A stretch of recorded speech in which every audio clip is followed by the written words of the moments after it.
Hello everyone, I hope you're having an awesome day today. I am Dr. Greg Waddell, a professor at Mid-South Christian College and also the director of the college's online certificate program. The topic for this video is the Olivet Discourse in Matthew chapter 24.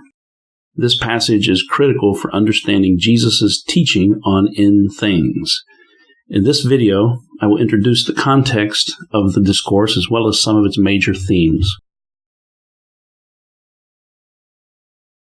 It's important to understand what provoked this teaching of Jesus. It started with him saying that the temple would be destroyed. Let's read that passage. As Jesus was going out of the temple courts and walking away, his disciples came to show him the temple buildings. And he said to them, "Do you see all these things? I tell you the truth, not one stone will be left on another. All will be torn down." That's in Matthew chapter 24, verses 1 and 2. And the Olivet Discourse, which I guess I forgot to mention, is in chapter 24. All of chapter 24 is what we refer to as the Olivet Discourse because it occurred on the Mount of Olives. It was common belief in the time of Jesus that the Messiah would come and establish his earthly kingdom in Jerusalem. He would build a temple that would last forever.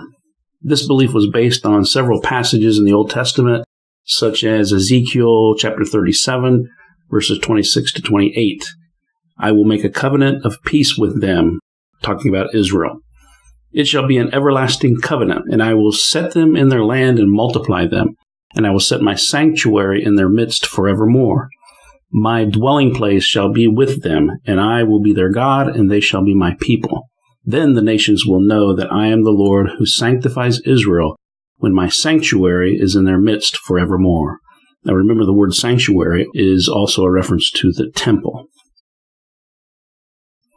Many believe the temple that Herod had recently reconstructed would serve as that very temple. The only thing that was lacking was the Messiah. So you can imagine the disciples' consternation when Jesus announced that a day was coming when not one stone of Herod's temple would be left standing on another. So they had some serious questions to ask Jesus. And in verse 3, we see those questions.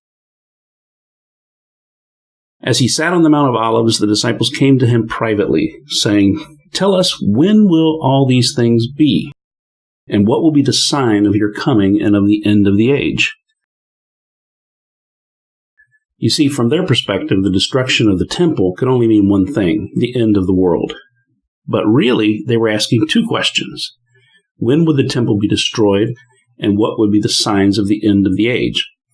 One of the most difficult problems with the Olivet Discourse is trying to discern when the language refers to the destruction of Jerusalem and when the language refers to the second coming of Christ. We know in at least some parts of this discourse, Jesus is talking about the destruction of Jerusalem, which occurred in AD 70, and which we know a great deal about from the Jewish historian Flavius Josephus. Josephus was there. He saw it firsthand.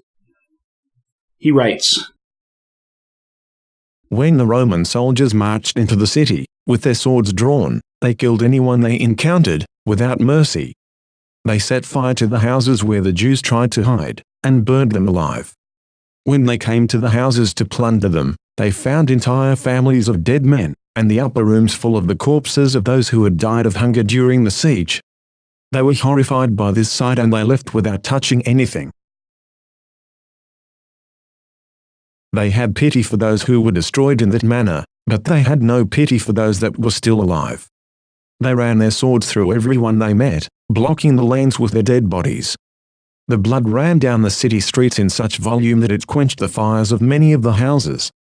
The soldiers left in the evening, but the fire kept burning through the night. The next day, since his soldiers were tired of killing, Caesar gave orders that they should only kill those who were armed. They were to take the rest alive, but they also killed the elderly and the sick. They spared the young and anyone who might be useful to them. Having driven them into the temple, they shut them up within the walls of the court of the women. Those who were thought to be seditious or thieves were killed, but the tallest and most beautiful were spared for the triumphal march. Those who were older than 17 were put in chains and sent to the Egyptian mines. Titus also sent many as a gift to the provinces, that they might be killed in their theaters by sword and by wild beasts. But those who were under 17 he sold as slaves. Josephus estimates that Rome took captive some 90,000 people and killed about 1,100,000. So in Jesus' answer to his disciples' question, he engages in what biblical scholars have often referred to as prophetic foreshortening. The Bible scholar William Hendrickson explains, by the process of prophetic foreshortening, by means of which, before one's eyes, the separated mountain peaks of historic events merge and are seen as one, two momentous events are intertwined: the judgment upon Israel, its fall in the year AD 70, and secondly, the final judgment at the close of the world's history. Now let's look at some of the key phrases in the Olivet Discourse. The first thing I notice is that the overarching purpose for the entire discourse is to warn the disciples that they must remain alert to the dangers that they will soon face. This is evident from frequent use of terms such as watch out, would have been alert, be ready, and stay alert. The danger the disciples will be exposed to is not so much the persecution, hatred, and even death that they will face, but deception by false prophets. To understand this passage, we must keep this purpose always in mind. Jesus was not giving the apostles a sequential or chronological roadmap of the future. He was giving them advice. So the sequence of events is immaterial in light of this purpose. The end of the age, or the end, is another phrase that occurs frequently in this passage. The Christian must endure to the end, verse 13. And the end would come only after the church had preached the gospel of the kingdom throughout the inhabited earth as a testimony to the nations. Remember that one thing that ended in AD 70 was the Jewish nation. Israel as a nation ceased to exist. In the disciples' minds, this could only mean the end of the world. How could the world continue if Israel ceased to exist? I think it is very possible that Jesus used the phrase the end in some parts of Matthew 24 to refer not to the end of the world, but to the end of Israel. One of the signs that Jesus mentions as occurring simultaneously with the events leading to the destruction of Jerusalem is this: the gospel of the kingdom will be proclaimed throughout the whole world as a testimony to all nations, and then the end will come. Verse 14. I don't think he was talking there about the end of the world, but about the end of Israel as a nation. But can we say really that the gospel had been preached to all the world in the first century? Your first reaction may be, no way. But in fact, Paul thought so. In Colossians 1:6, Paul says that the gospel has come to you, the Colossians, as indeed in the whole world it is bearing fruit and increasing.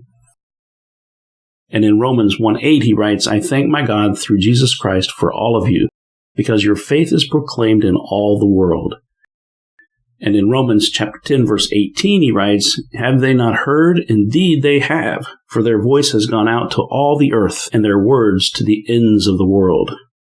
So in Paul's mind, yes, the gospel was being preached to all the world.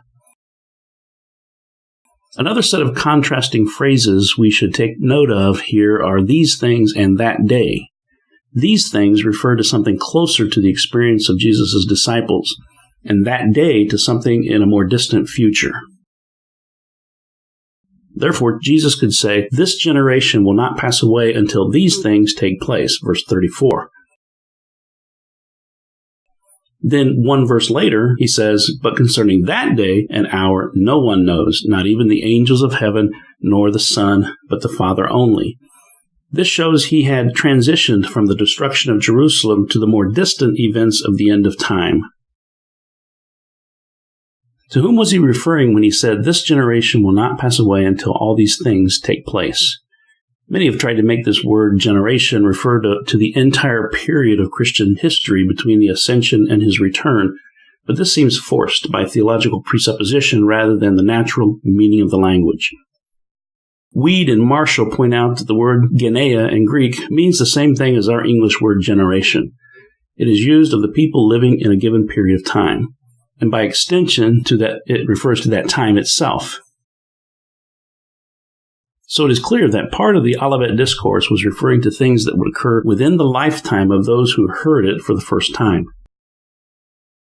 In much of the early part of the discourse, Jesus is giving his disciples specific instructions about how they should act to preserve their lives.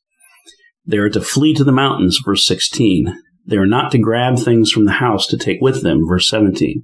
If it happens while they are working in the field, they are not to go back to the city to retrieve their coat, verse 18.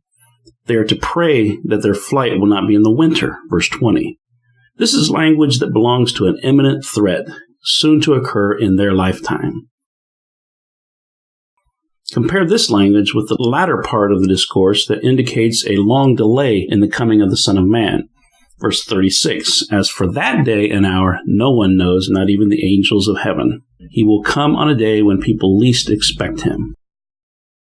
Jesus also uses the story of Noah to illustrate what the end of the age will look like, verses 38 and 39. For in those days before the flood, people were eating and drinking, marrying and giving in marriage until the day Noah entered the ark, and they knew nothing until the flood came and took them all away.